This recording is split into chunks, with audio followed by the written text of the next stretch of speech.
বাংলাদেশের চট্টগ্রামের উত্তর পূর্ব চট্টগ্রাম পাহাড়ের উপর অবস্থিত চন্দ্রনাথ মন্দির। চন্দ্রনাথ মন্দির বাংলাদেশের সনাতন ধর্মাবলম্বী সহ বিশ্বব্যাপী সনাতন ধর্মাবলম্বীদের কাছে একটি অন্যতম বিখ্যাত শক্তিপীঠ। এখানে হিন্দু পবিত্র গ্রন্থ অনুসারে সতীদেবীর দক্ষিণ হস্তাদ্য পতিত হয়েছিল।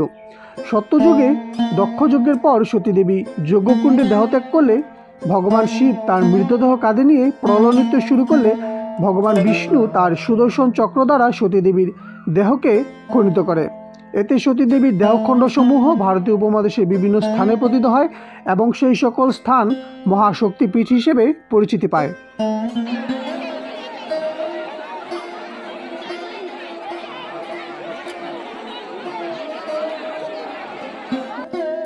ইতিহাসে বর্ণিত আছে সত্যযুগের রাজা দশরথের পুত্র রাম তার বনবাসের সময় স্ত্রী সীতাদেবী এবং ভাই লক্ষ্মণকে নিয়ে এই চন্দ্রনাথ পাহাড়ে এসেছিলেন এবং সীতাদেবী এই পাহাড়ের এক কুণ্ডে স্নান করেছিলেন বলে এই পাহাড়ের নামকরণ করা হয় সীতাকুণ্ড।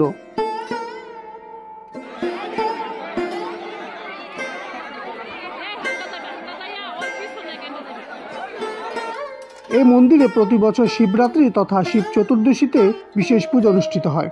এই পূজাকে কেন্দ্র করে সীতাকুণ্ডে সপ্তাহব্যাপী মেলা বসে।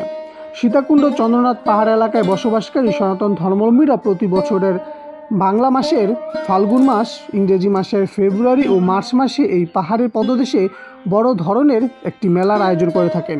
এই মেলায় বাংলাদেশের বিভিন্ন জেলাসহ ভারত উপমহাদেশের বিভিন্ন স্থান থেকে অসংখ্য ভক্ত ও সাধু সন্ন্যাসীরা যোগদান করে থাকেন।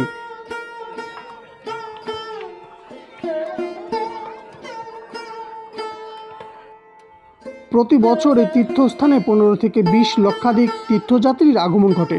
60 বছরের বৃদ্ধ থেকে শুরু করে 4 বছরের শিশু পর্যন্ত সকল বয়সী নারী পুরুষ ভগবান শিবের দর্শন পেতে চন্দ্রনাথ পাহাড়ে ওঠেন এবং চন্দ্রনাথ পাদদেশে অবস্থিত প্রত্যেকটি মন্দিরগুলো দর্শন করেন।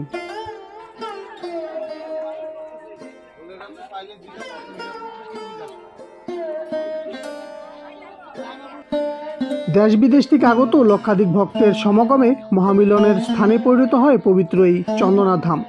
শিব চতুর্দশী তথা শিবরাত্রির মূল পুজো অনুষ্ঠিত হওয়ার একদিন আগে থেকেই মানুষের ভিড় বাড়তে থাকে পাহাড়ের গায়ে। সেই সুযোগে সমাজের কিছু উচ্ছৃঙ্খল ও ধর্মহীন ব্যক্তিরাও পুণ্যার্থীদের সাথে মিশে যান। মন্দিরের পাশে মানুষের ভিড় এতটাই বেশি থাকে যে সঠিকভাবে শ্বাস গ্রহণ করাও মুশকিল। মানুষের চাপাচাপ এবং ধাক্কায় প্রাণ যায় অবস্থা। পাহাড়ের চূড়ায় সমতল স্থান খুবই কম, তাই একে অন্যের শরীর বা গা ধরে রাখতে হয়। সেই সুযোগে অসংখ্য চোর পুণ্যার্থীদের পকেটে থাকা টাকা ও মানিব্যাগ বের করে নেয়। বছরের পর বছর এই ধরনের অপকর্ম বা চুরি হয়ে আসছে চন্দ্রনাথ মন্দিরের সর্বোচ্চ চূড়ায় থাকা 2টি মন্দিরে।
প্রিয় দর্শক বন্ধুরা, ভক্ত বন্ধুরা, আমরা এখন রয়েছি চন্দ্রনাথ মন্দিরের পাহাড়ের উপর।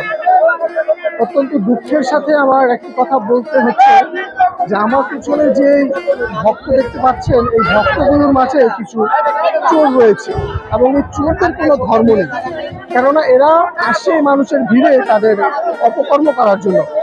আমার পরিচিত আমার এক মাসি, ওনার টাকা ছিল ওনার সাইড মানি ব্যাগে, সেই মানি ব্যাগটা নিয়ে নিয়েছে এবং আমার পরিচিত আরেক ভাই ওনার মোবাইলটাও নিয়ে নিয়েছে।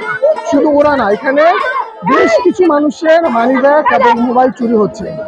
আইন শৃঙ্খলা বাহিনীরা তাদের কঠোর নজরদারি রেখেছে, কিন্তু এত মানুষের ভিড়ের মাঝে চোরকে শনাক্ত করাটা আসলে খুবই মুশকিল। এবং চোরদের যে কোনো ধর্ম নাই, তারা কোনো পবিত্র স্থান মানে না, কোনো ভালো কিছু মানে না, এবং ওদের কর্মই হচ্ছে চুরি করা, যেটা এই চন্দ্রনাথ মন্দিরের চূড়াতে হয়ে আসছে। আমি ওই মন্দিরে ঢুকতে দিতে ওই বাবার মন্দিরে, তো আমার পকেটে সাইড পকেটে মোবাইলটা ছিল, আমার মোবাইলটা নিয়ে গেছিলাম। এই এটা টাচ মোবাইল না, এটা বাটন মোবাইল।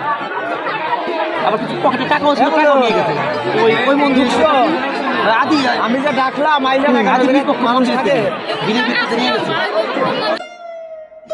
চন্দ্রনাথ পাহাড়ের সর্বোচ্চ চূড়ায় থাকা আইন শৃঙ্খলা বাহিনী, পূজা কমিটির সদস্য, লক্ষাধিক ভক্ত সবাই যেন অসহায় এই চোরদের কাছে।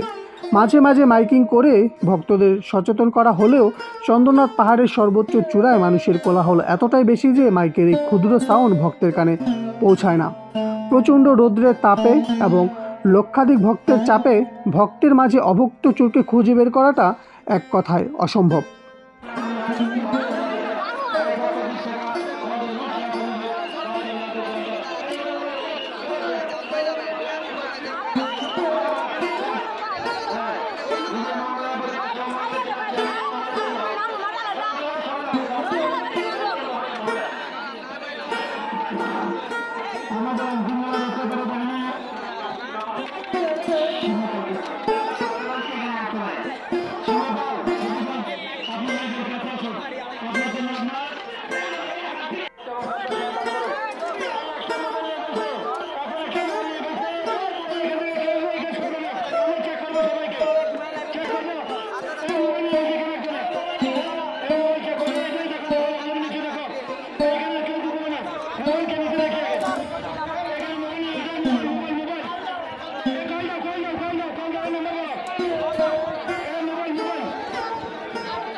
চন্দ্রনাথ পাহাড়ের পাদদেশে প্রায় 25 থেকে 30টি মন্দির বা আশ্রম আছে, যার প্রত্যেকটি মন্দিরের উন্নয়নের জন্য অর্থ গ্রহণ করে থাকে। মন্দিরের মাইকগুলোতে 24 ঘন্টাই এক কথা, দান করুন, দানে মান বাড়ে, এ দান অক্ষয় হয়ে থাকবে, দান কখনো বিফলে যাবে না সহ অসংখ্য অর্থ গ্রহণের বিভিন্ন স্লোগান বা বাণী। তবে এই বাণীর পাশাপাশি সচেতনমূলক কিছু কথা বললে হয়তো পাহাড়ে ওঠার পূর্বে ভক্তরা সচেতন থাকতো বা নিরাপদ স্থানে মোবাইল বা মানিব্যাগ রেখে যেত।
আঞ্জীবকে নামা লাগে না